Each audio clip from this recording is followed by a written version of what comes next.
ಇಂದು ಸಂಜೆ ಡಿಕೆ ಶಿವಕುಮಾರ್ ಅವರು ಮುಖ್ಯಮಂತ್ರಿಯಾಗಿ ಪ್ರಮಾಣ ವಚನ ಸ್ವೀಕರಿಸಲಿರುವ ಬೆನ್ನಲ್ಲೇ ಹಿರಿಯ ದಲಿತ ನಾಯಕ ತುಮಕೂರಿನ ಕೊರಟಗೆರೆ ಶಾಸಕ ಡಾಕ್ಟರ್ ಜಿ ಪರಮೇಶ್ವರ್ ಅವರಿಗೆ ಉಪಮುಖ್ಯಮಂತ್ರಿ ಹುದ್ದೆ ನೀಡುವುದು ಈಗ ಬಹುತೇಕ ಖಚಿತವಾಗಿದೆ.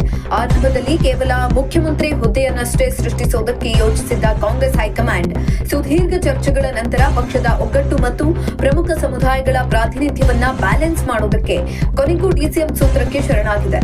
ಡಾಕ್ಟರ್ ಜಿ ಪರಮೇಶ್ವರ್ ಅವರಿಗೆ ಡಿಸಿಎಂ ಹುದ್ದೆ ಸಿಗುವಲ್ಲಿ ಮಾಜಿ ಸಿಎಂ ಸಿದ್ದರಾಮಯ್ಯ ಅವರ ಪಾತ್ರ ಅತ್ಯಂತ ದೊಡ್ಡದಾಗಿದೆ.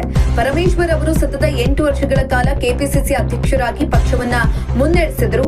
ರಾಜ್ಯದ ಅತ್ಯಂತ ಪ್ರಭಾವಿ ದಲಿತ ನಾಯಕರಾಗಿರುವ ಅವರಿಗೆ ಗೌರವಯುತ ಸ್ಥಾನ ಸಿಗಲೇಬೇಕು ಅಂತ ಸಿದ್ದರಾಮಯ್ಯ ಹೈಕಮಾಂಡ್ ಮುಂದೆ ಗಟ್ಟಿಯಾದ ಪಟ್ಟನ್ನ ಹಿಡಿದಿದ್ರು. ಸಿದ್ದರಾಮಯ್ಯ ಅವರ ಈ ಒತ್ತಡಕ್ಕೆ ಹೈಕಮಾಂಡ್ ಕೊನೆಗೂ ಗ್ರೀನ್ ಸಿಗ್ನಲ್ ಅನ್ನ ಕೊಟ್ಟಿದೆ ಅಂತ ಹೇಳಲಾಗ್ತಾ ಇದೆ.